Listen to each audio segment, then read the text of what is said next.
ታሪካችን የሚጀምረው ጆን የተባለ መልካምና ሀብታም ወጣት እያሳየን። በዚህ ሰዓት የጓደኛው ሰርግ ላይ ለመታደም ስለሄደ እዛ ሶሂ የተባለች ቆንጆ ሴት ያያል። ሶሂ የሙሽራዋ የቅርብ ጓደኛ ስለሆነች በሰርጉ ላይ እየዘፈነች ትደንሳለች። ሁሉንም ታዳሚ በድምጿ አስደምማለች። ዘፈኑን ስትጨርስ ሙሽራውን ጓደኛዋን በጥሩ ሁኔታ እንዲንከባከባትና ደስተኛ ህይወት እንዲሰጣት ጠይቀው እያለቀሰች ጓደኛዋን ትሰናበታታለች። ይሄኔ ሰዎች የጓደኝነታቸውን ጥልቀት ስላዩ ይቀናሉ። ግን ብዙም ሳይቆይ እውነቱን እናውቃለን። ስለዚህ ሶሂ ተዋናይ ነበረች። ብዙ ጊዜ የቅርብ ጓደኛ ለሌላቸው ሙሽሮች ይህንን ሚና ትተውናለች። ከሰርጉ በኋላ ሙሽራዋ ላደረገችላት ነገር ሁሉ አመስግናት የተስማማችውን ብር ከከፈለቻት በኋላ ተወኗዋ በጣም አሳማኝ እንደሆነ፣ ሁሉም ሰው የእውነት የቅርብ ጓደኛሞች እንደሆኑ እንዳመኑ ትነግራታለች። ይሄ በእንዲህ እንዳለ ጆን ከሙሽራው ጋር ስለ ስራ ለመነጋገር ወደ አጠገቡ ይሄዳል። ስለዚህ ጆን ለግል ጥቅሙ ወደ ሰርጉ እንደመጣ እንረዳለን።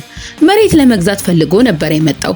ማራኪነቱን በመጠቀም ሙሽራውን ውሉን እንዲፈርም በማሳመን ስለተሳካለት ጆን በራሱ ደስተኛ ሆኖ ከአዳራሹ ይወጣል። ነገር ግን በድንገት ከሶሂ ጋር ይጋጫል። በዚህ ነገር ሁለቱም መሬት ላይ ስለወደቁ ሁለቱም ለአደጋው አንዳቸው ሌላኛውን ተጠያቂ ያደርጋሉ። ይሄኔ የተበታተኑትን ወረቀቶች ሲያነሱ ሶሂ ክርክር ከመነሳቱ በፊት ትጮኻለች። ብዙም ሳይቆይ ሶሂ ከልጅነት ጓደኛዋ ከያንግ ስልክ ይደወልላታል። እሱም ከአሜሪካን እንደተመለሰ ይነግራታል። በተመሳሳይ ጊዜ ጆንም ከያንግ መልእክት ይደርሰዋል። መልእክቱ ያንግ ወንድሙ መሆኑን የሚገልጽ ነበረ። በአውሮፕላን ውስጥ ያንግ ከሀብታም ወጣት ሴት አጠገብ ተቀምጦ እናያለን። ቤተሰቦቿ ለስራ ግንኙነት ሲሉ እንዲጋቡ እንደሚፈልጉ ከነገረችው በኋላ እሷም እንዲቀበላት ሀሳብ ታቀርባለች። ነገር ግን ያንግ ለማግባት ፈቃደኛ ስላልሆነ ምን ማድረግ እንዳለበት ግራ ገብቶታል። ከዚህ በኋላ ጆን ወደ ኩባንያው ስለተመለሰ አንዲት አሮጊት ሴት በብርድ ውጪ ላይ ጣፋጭ ነገሮችን ስትሸጥ ያያል። ለሷ በማዘን እሷን ለመርዳት ያላትን ሁሉ ነገር ይገዛታል። በድርጅቱ ስብሰባ ወቅት ዳይሬክተሩ መሬት የሚፈልግ ፕሮጀክት መኖሩን ያሳውቃቸዋል። ይሄን ጆን አስቀድሞ መሬቱን እንደገዛው ሲናገር ሁሉም ሰው ይደነግጣል። የመሬቱ ችግር ቢፈታም ዳይሬክተሩ ጆንን በጭካኔ ይመለከተዋል። ሰራተኞቹ ጆን ተራ የሰራተኛ አባል ብቻ እንደሆነ ስለሚያምኑ ግራ ይጋባሉ። ብዙም ሳይቆይ ጆን የኩባንያው ባለቤት የልጅ ልጅ እንደሆነ ያውቃሉ። አያቱ ራሱ ዳይሬክተሩን ጆንን በሰራተኞቹ ፊት በጥብቅ እንዲያስተናግደው ጠይቆት ነበረ። ዳይሬክተሩ ከስብሰባው በኋላ ይቅርታ ጠይቆት ጆንን ወደ አየር ማረፊያ በመኪና ወስዶት ያንግ በቅርቡ እንደሚመጣ ይነግረዋል። ይሁን እንጂ ወደ አየር ማረፊያው ሶሂ ቀድማ ስለደረሰች ያንግን እንደገና በማየቷ በጣም ተደስታ ምን ያህል ቆንጆ እንደሆነ በመናገር ታቅፈዋለች። ወደ ቤት ልትወስደው እንደምትችል ስትጠይቀው አንድ ጋዜጠኛ በድብቅ አብሮ ፎቶግራፍ ያነሳቸዋል። ብዙም ሳይቆይ ፎቶ ጆን ጋር ስለደረሰ ወንድሙን ከሴት ልጅ ጋር ስላየው ይደነግጣል። ግን ፊቷ ተደብቆ ስለነበረ ሶሂን አላወቃትም። በመንገድ ላይ ያንግ ሶሂን ስለ ህይወቷና ተዋናይ የመሆን ህልሟን ማሳካት መቻሏን ይጠይቃታል። እሷም አፍራ እውነቱን ከመንገር ተቆጠበች። ምክንያቱም እሱ እንዳቃታት ስለሚያስብ ማጭበርበሮችን እየተጠቀመች እንደሆነ ሳያውቅ በምትኩ ከአሜሪካ ለምን እንደተመለሰ ትጠይቀዋለች። ያንግም አያታቸው እንደታመመና ከመሞቱ በፊት ሊያየው እንደሚፈልግ ይነግራታል። ስለዚህ ወደ ቤታቸው አስገብታው ድሆች እንደሆኑ ስለገመተች ገንዘብ ሰጥታ ወደ ድራማ ቀረጻው ታመራለች። ከደረሰች በኋላ ልብስ ለመቀየር በችኮላ ትገባለች። በዚህ ድራማ ላይ ትንሽ ሚና ብቻ ቢኖራትም ግን በድንቅ ሁኔታ ትሰራዋለች። ከዚህ በኋላ ዳይሬክተሩን የበለጠ እድል እንዲሰጣት ትማጸናለች። ነገር ግን ዳይሬክተሩ እምቢ ይላታል። በጊዜ አወጣጧ ላይ እምነት እንደሌለው በመግለጽ ከትዕይንቱ ዋና ተዋናይ ጋር ለመነጋገር ይሄዳል። ተዋናይቷ በፍርሃት ምክንያት የፈረስ ግልቢያ ትዕይንቱን ለመተወን ፈቃደኛ አልሆነችም። ይህም ዳይሬክተሩን በዚህ ቅጽበት ብስጭት ውስጥ ይከተዋል። ስለዚህ በምትኩ ሶሂ ለማድረግ ፈቃደኛ ስለነበረች ለሁሉም ሰው በሚገርም ሁኔታ ያለምንም እንከን ትዕይንቱን ተውና ከቀረጸች በኋላ ከጓደኞቿ ጋር ትገናኛለች። በዚህ ሰዓት ያንግን ለማስደመም ከጓደኞቿ መኪና እንደተበደረችና ሀብታም ስኬታማ እንደሆነች እንዲያምን እንዳደረገች እንረዳለን። ጓደኞቿ ለምን እንደዋሸች ሲጠይቋት እሱ ሁል ጊዜ ህልሟን እንድታሳድድ የሚያበረታታት ሰው ስለሆነ ተዋናይ እንደሆነች እንዲያስብ ብቻ እንደፈለገች ትመልሳለች። ከ5 ዓመት በፊት አንድ ትውስታ እንደሚያሳየው ከቲያትር ቤት ጠባቂዎች ጋር ከተጣላች በኋላ በፖሊስ ስለተያዘች የፖሊሱ ኃላፊ ሁሉንም ብቻዋን በማጥቃቷ በጣም ተገርሟል። ነገር ግን ማርሻል አርት ስለምትችል እሷን ለማስጨነቅ ሲሞክሩ ራሷን እንደተከላከለች እያለቀሰች ትናገራለች። በዚህ ሰዓት ያንግ ሊታደጋት ስለመጣ ከእስር ቤት አስወጥቷት ካጽናናት በኋላ በችሎቷ እንደሚያምን ታዋቂ የመሆን ህልሟን እስከምታሳካ ድረስ በትወና ላይ ተስፋ እንዳትቆርጥ ይነግራታል። ከትውስታው ስንመለስ ለአመታት ጥረት ብታደርግም ሶሂ እውነተኛ ስኬት እንዳላገኘች እናያለን። መሪ ተዋናይቷ እሷን ተክታ ስለተወነች ብታመሰግናትም ነገር ግን በተመሳሳይ ጊዜ ታፌዝባታለች። ይሄ ሶሂን በጣም ይጎዳታል። ምክንያቱም በአንድ ወቅት የኮሌጅ የክፍል ጓደኞች ስለነበሩ ዋና ተዋናይቷ በኢንዱስትሪ ውስጥ የተሳካላት በገንዘብና በግንኙነቶች ምክንያት ብቻ ስለሆነ ነበረ። ይሄ በእንዲህ እንዳለ በእነ ጆን ቤት አያቱ መላው ቤተሰቡን ሰብስቦ ያንግ ያጎቱን ልጅ እንዲያገባ ስለጠየቀው ሁሉም ሰው ይደነግጣል። አያቱ አንዴ ካገባ በኋላ የኩባንያው ኃላፊ እንደሚያደርገው ቃል ስለገባ ሌሎች የልጅ ልጆቹ ተናደው ውሳኔውን ይቃወማሉ። ነገር ግን አያቱ ያንግና ጆንን በእውነት እንደሚተማመንባቸው ይናገራል። ያንግ የመረጠው እሱ ትልቁ ስለሆነ እንደሆነም ያስረዳል። አንዴ ያጎቱን ልጅ ሲያገባ ኩባንያው የበለጠ ጠንካራ ይሆናል። ግን ያንግ እንደማይወዳትና ኩባንያዋን እንኳን መምራት እንደማይፈልግ ተናግሮ በመግለጽ እምቢ ይላል። ቃላቱ ሁሉንም ሰው ያስገርማል። ጆን ድሉን እንዳያጣ ለማሳመን እየሞከረ በአየር ማረፊያ ውስጥ ከሱ ጋር ያያትን ሴት ያስታውሰዋል። ጆን ፎቶግራፋቸውን ሳይቀር ያሳየዋል። ያንግ በጣም ተናዶ ወንድሙ እንዲከታተሉት እያደረገ እንደሆነ ስለተረዳ እሱን ለመመለስ ከዛች ሴት ጋር ፍቅር እንደጀመረና ሌላ ሰው እንደማያገባ በመናገር ይዋሸዋል። ይሄኔ ጆን ይናደዳል። እድሉ እየጠፋ እንደሆነ ስለተሰማው ይህንን ለማስቆም ቆርጦ ሶሂን አግኝቷት ከወንድሙ እንድትርቅ ለማድረግ ይወስናል። በዚህ ሰዓት ሶሂ ከቤተሰቧ ጋር ቤቷ ውስጥ ሆና እናያታለን። ቤተሰቦቿ ድሆች ስለሆኑ ሁሉም በአንድ ቤት ውስጥ በተጨናነቀው ኑሯቸው ብዙም ስለማይደሰቱ እያንዳንዳቸው በራሳቸው ትግል የተጠመዱ መሆናቸውን እንረዳለን። በማግስቱ ሶሂ ለፊልም ሚናዋ የሚሆን ልብስ ለብሳ ወደ ስቱዲዮ ትሄዳለች። በድንገት ጆን ስላያት እሷን በማየቱ ተገርሞ በግል ከሷ ጋር ለመነጋገር ይፈልጋል። ጥርጣሬ ስላለው ወንድሙ ከሷ ጋር እንዳለ ለማወቅ ያንግን ይጠራዋል። ከሷ ጋር ያንግ ከጋብቻ ለማምለጥ ሲሉ ብቻ ግንኙነት ውስጥ እንዳሉ እንደዋሹ ያውቃል። ያንግ ልክ እንደ በፊቱ ትምህርት ቤት ውስጥ ታደርገው እንደነበረ እንድትረዳው ይጠይቃታል። ቅጽበታዊ ገጽ እይታዎች እንደሚያሳዩን ያንግ ብቸኛና ጓደኛ ስለሌለው ጉልበተኞች ያንገላቱት ነበር፣ ተማሪዎችም ይደበድቡት ነበር። ነገር ግን ሶሂ ለሱ ቆማ ጉልበተኞቹን ተዋክታ ጓደኛው እንደሆነች በመግለጽ ከሱ ጋር ለመደባደብ የሚደፍረውን ሁሉ ታስጠነቅቃለች። ስለዚህ በአሁኑም ጊዜ እሱን ለመርዳት ተስማማለች። እርስ በርስ እንደሚዋደዱ በድፍረት ትነግረዋለች። ከዚያም ትዕይንቷን ለመቅረጽ ትሄዳለች። ይሄኔ ጆን ተከትሏት ገንዘብ ይሰጣታል። ሶሂ ግን በግልጽ እምቢ ትለዋለች። እያስቸገራት እንደሆነ ስላስመሰለች ዳይሬክተሩ ለፖሊስ እንደሚደውል በመናገር ያስፈራረዋል። ስለዚህ ጆን ከሩቁ ሲመለከት በጣም ይደነግጣል። በቀረጻው ወቅት ሶሂ ፈረስ ላይ እንደገና ትወጣለች። ነገር ግን ዋና ተዋናይቷ በእሷ ስለቀናች ፈረሱ እስከሚደክምና ሶሂን እስኪጥላ ድረስ ትዕይንቱን ደጋግመው እንዲቀርጹ ታደርጋለች። ይሄኔ ሶሂ መሬት ላይ በኃይል ወድቃ ራሷን ስለሳተች በአምቡላንስ ወደ ሆስፒታል ትወሰዳለች። ሁሉንም ነገር የተመለከተው ጆን በጣም አዝኖላት እስክትነቃ ድረስ ከጎኗ ይቆያል። ጉዳት ደርሶባትና እጇ ተሰብሮ ስለነበረ እስክትነቃ ድረስ ስለቆየ ስትነቃ ለመሄድ አጥብቆ ይጥራል። ሶሂ ስለረዳት ጆንን ታመሰግነዋለች። ጆን ሶሂ ትልቅ ሚና ያላት ስኬታማ ተዋናይ ስለመሰለችው የሆነውን ለማንም እንደማይናገር ቃል ገብቶላት በድፍረቷ ተገርሞ ወደ ቤቱ ይወስዳታል።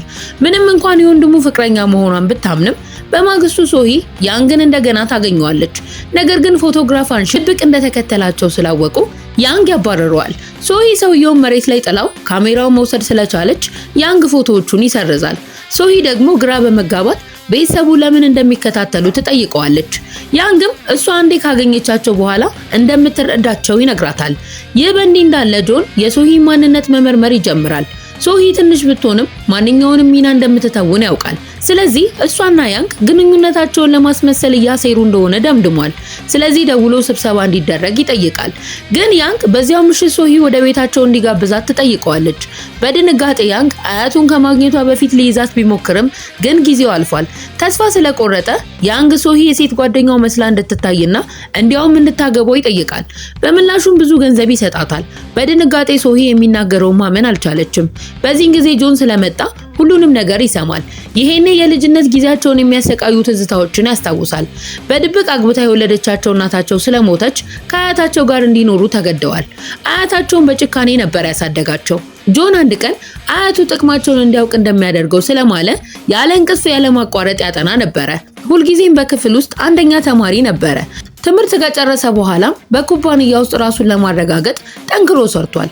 ጆን ትዝታውን ቀስ ብሎ በመርሳት ያንግ ሶሂን ቢያገባ የሚከፍለው መስዋዕትነት ሁሉ ከንቱ እንደሚሆን ስለተረዳ ስለዚህ መሃል ላይ ምን መወሰን እንዳለበት አያውቅም። ያንግ ሶሂን ጋራጅ ውስጥ እንድትጠብቀው የመኪናውን ቁልፍ ይሰጣታል። ነገር ግን በድንገት አንድ ቡድን ሊጠልፋት ስለነበረ ፍርሃት የለሽ በመሆን ጠንካራ እንደሆነ ታስጠነቅቃቸዋለች። ለመደባደብ ስትዘጋጅ በድንገት ጆን ስለመጣ ፊቱን ሸፍኖ እጇን ይዞ ወደ መኪና ይጎትታታል። ሶሂ ጆን መሆኑን እንዳወቀች ከሱ ጋር ለመቆየት ፈቃደኛ አልሆነችም። ስለዚህ እንዲያስወጣት ትጠይቀዋለች። ጆን ግን መኪናውን አላቆመም። ስለዚህ ከሚንቀሳቀሰው መኪና ላይ ለመዝለል ታስፈራራዋለች። በቂ ችሎታ እንዳላት በመግለጽ በሩን ከፍታ ብትዘልም ነገር ግን በምትኩ ከምሰሶ ጋር ተጋይታ ራሷን ትስታለች። ጆን ምንም ምርጫ ስለሌለው ወደ ቤቱ ይወስዳታል። በማግስቱ ሶሂ ከእንቅልፏ ስትነቃ እሷ ጆን ቤት ውስጥ እንዳለች እናውቃለን። ስለዚህ ከጆን ጋር ተቀምጣ የሆነውን ሁሉ እንዲያስረዳት ትጠይቀዋለች።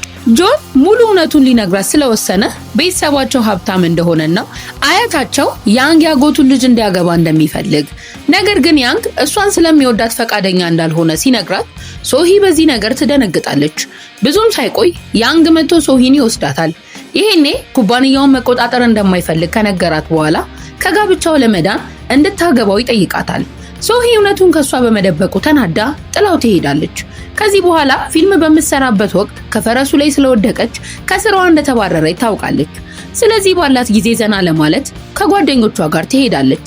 ነገር ግን ያንግ ይቅርታ ከጠየቃት በኋላ እርዳታ ለመጠየቅ መልእክት ይልክላታል። ሶሂ ግን ምላሽ አልሰጠችም። በምትኩ ወደ አሜሪካ ከመሄዱ በፊት ከሱ ጋር አብረው ያሳለፉትን ትዝታዎች ታስታውሳለች። በዛ ጊዜ የትርፍ ሰዓት ስራ አብረው ይሰሩ ነበረ። ደሞዛቸውን ሲቀበሉ ያንግ ድርሻውን ሰጥቷት ህልሟን እንድትከታተል የትወና ትምህርት እንድትማር ያበረታታት ነበረ። ስለዚህ ሁልጊዜ ደግፋት ስለነበረ የጥፋተኝነት ስሜት ተሰምቷት ስራ ለመፈለግ ወሰነች። ከዚህ በኋላ አሻንጉሊት ለብሳ ትርኢት የምታቀርብበት የህፃናት ድግስ ላይ ትገኛለች። ይሄን ጆን ይመለከታትና ከዝግጅቱ በኋላ አብሯት ተቀምጦ ኢፍትሃዊ ባለመሆኑ ይቅርታ ይጠይቃታል። ከወንድሙ ስለራቀች ገንዘብ ሊሰጣት ስለሞከረ ሶሂ በጣም ተናዳ ማንን ማመን እንዳለባት እርግጠኛ አልሆነችም። ነገር ግን አባቷ የፀጉር ንቅለ ተከላ ስለሚያስፈልገው ገንዘቡን በፈቃደኝነት ትቀበላለች። ከዚህ በኋላ ልቧ ስለተሰበረ ቀዶ ጥገናውን ሰርዛ በዛው ምሽት ገንዘቡን ለጆን መልሳ ሰጠዋለች። እንዲሁም ያንግን ከማግባቷ በፊት ከሷ ጋር እንዲጠጣ ትጠይቀዋለች። የዛኔ ይሄን ሁሉ የሚያደርገው ለምን እንደሆነ ትጠይቀዋለች። ጆን ወንድሙ ወራሽ እንዲሆን ለማድረግ በማሰብና ያንግ ባንድ ወቅት ህይወቱን እንዳዳነው እሱን ውለታ እየከፈለ እንደሆነ ይነግራታል። ስለዚህ ሶሂ በቃላቱ ተነግታ ወደሱ መሳብ ትጀምራለች። ሶሂና ጆን እስኪደክሙና ቅዠት እስኪጀምሩ ድረስ መጠጣታቸውን ይቀጥላሉ። ጆን ወደ ቤቱ ሊነዳ ሲል በመንገድ ላይ አያቱ ከያንግ እንድትርቅ ለማስጠንቀቅ ሶሂን ውጭ ላይ እየጠበቃት ያገኙታል። በሰከሩበት ሁኔታ የታክሲ ሹፌር መስሎ በስህተት አብረውት መኪና ውስጥ ይገባሉ። በጉዞ ወቅት ጆን ትኩረቱ ሲከፋፈል ሶሂ አያታቸው ሁልጊዜ ጨካኝ እንደሆነና እንደማያውቅ ስለዚህ እንዳይናደድና አያቱ እንዳይሰድበው ትናገራለች። ሁሉንም ነገር እንደሰማ ሳያው አያቱ ወደ ቤቱ ይወስዳቸዋል። በማግስቱ ጠዋት ያንግ ከእንቅልፉ ሲነቃ ከአያቱ ጋር ቁርስ ሲበሉ አገኛቸው። ከዚህ በኋላ ከጆን ጋር የገባችውን ስምምነት ለመፈጸም ወሰነች። ሶሂ እንደተናደደች በማስመሰል ከያንግ እንደምትርቅ ለአያቱ ነገረችው። ይህንን የምታደርገው የያንግን የወደፊት ህይወት ለመጠበቅ ስለሆነ ያንግን ወራሽ እንዲያደርገው ትጠይቀዋለች። ከዚህ በኋላ ያንግ እሱን እንደተወቹ በመናገር ሲናደድ ሶሂ ለራሱ ጥቅም እንደሆነ ለማስረዳት ትሞክራለች። ነገር ግን ያንግ ለመቀበል ፈቃደኛ ስላልሆነ ተቆጥቶ ይሄዳል። ስለዚህ ሶሂ ለተከሰተው ነገር ጥፋተኛ እንደሆነች ይሰማታል።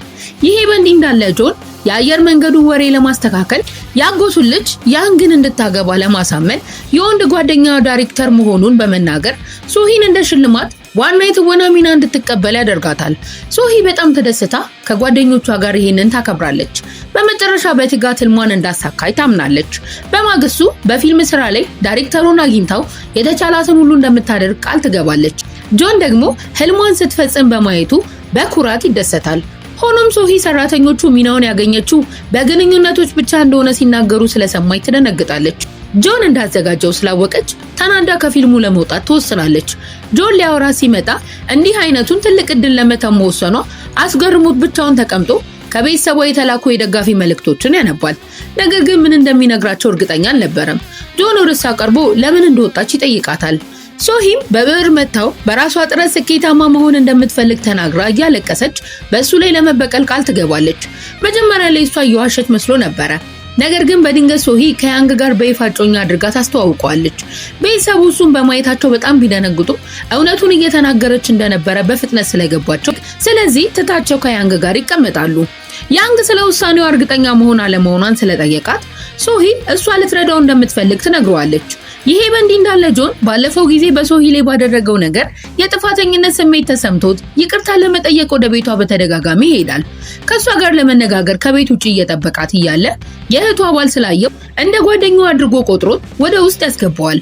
ሶሂ ስትመለስ ጆንን ከቤተሰቧ ጋር ተቀምጦ በማየቷ ብትገረምም ትናደዳለች። ስለዚህ ወደ ውጭ አስወጥታው እንዲሄድና እንዳይመለስ ትነግረዋለች። በድንገት እናቷ ከገበያ ስትመለስ ታያቸዋለች። እናቷ ስራዋን እንዳቆመች ስላወቀች በፍጥነት ወደ ጆን መኪና ገብታ በነፃነት መነጋገር እንዲችሉ ወደ ሩቅ ቦታ እንዲሄዱ ይነግራታል።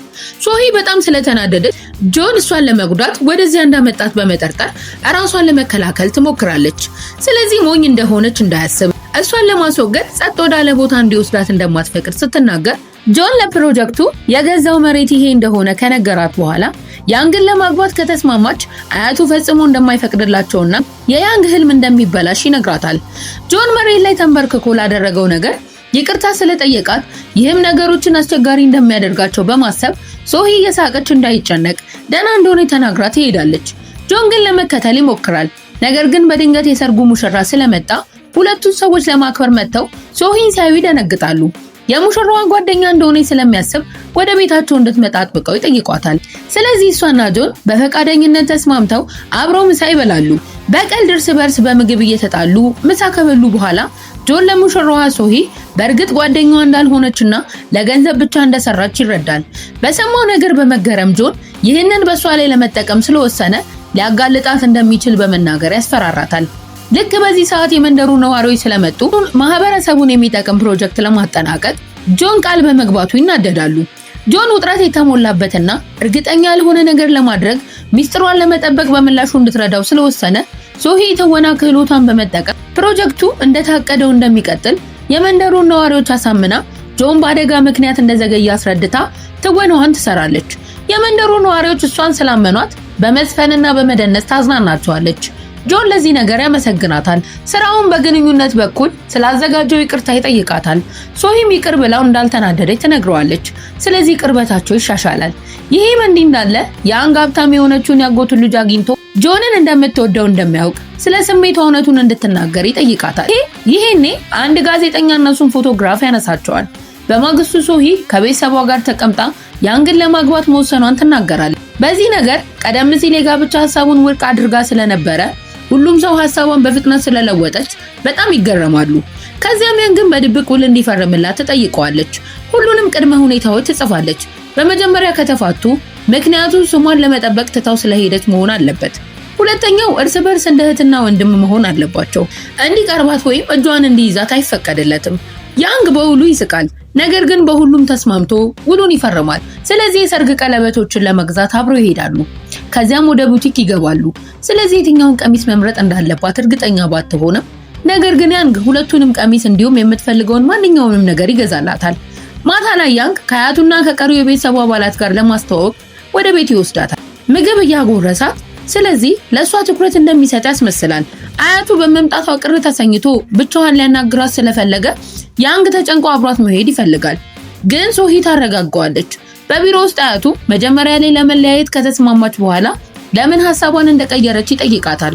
ሶሂም የትወና ችሎታዋን ተጠቅማ በተሳካ ሁኔታ አያትየውን አሳምናው ከሄደች በኋላ አያቱ ለሊንግ ጋብቻውን እንደሚደግፍ ይነግረዋል። ነገር ግን ከአሜሪካ የሆነ ነገር ይዞ ከቤተሰቡ ጋር መኖር እንዳለበትም አሳምኑታል። ምክንያቱም የኩባንያው ወደፊት መሪ ይሆናል። የያንግ ዘመዶች በስግብግብነት ስለተናደዱ አንዱ ያንግን ይሰድበዋል። ነገር ግን አያቱ ተቆጥቶ ያባረረዋል። ይሄ በእንዲህ እንዳለ ጆን ያንግ ሀብታም የሆነችውን ያጎቱ ልጅ ማግባት ለሱ ጥቅም እንደሆነ እርግጠኛ ስለሆነ ሶሂን ሊያባረራት ይሞክራል። መልካም ሀብታም ስለሆነ ከሱ ጋር እንድትሆን ይነግራታል። ግን እሷ ለሱ ምንም ስሜት እንደሌላት በመግለጽ እምቢ አለችው። መልካምና ተቀባይነት ያገኘው ጆን በመገረም ለመጀመሪያ ጊዜ ውድቅ ስለተደረገ ቆራጥ ሆኖ በፍቅር እንድትወድቅ እንደሚያደርጋት በመግለጽ ይፈታተናታል። በዚህ ጊዜ የያንግ አጎት ልጅ ከሌላ ሴት ጋር ከቤት ስለወጣ ከነዚህ መካከል ሳፍራ የተባለች አንዲት ሴት ጆንን አየችውና ትሰድበዋለች። የሱንና የወንድሙን ጥቅም እንደሚወስዱና ፈጽሞ የቤተሰቡ አካል እንደሆኑ አድርገው እንደማይቆጥሯቸው ትናገራለች። በዚህ ነገር ጆን ቢናደድም ምላሽ መስጠት ግን አልቻለም።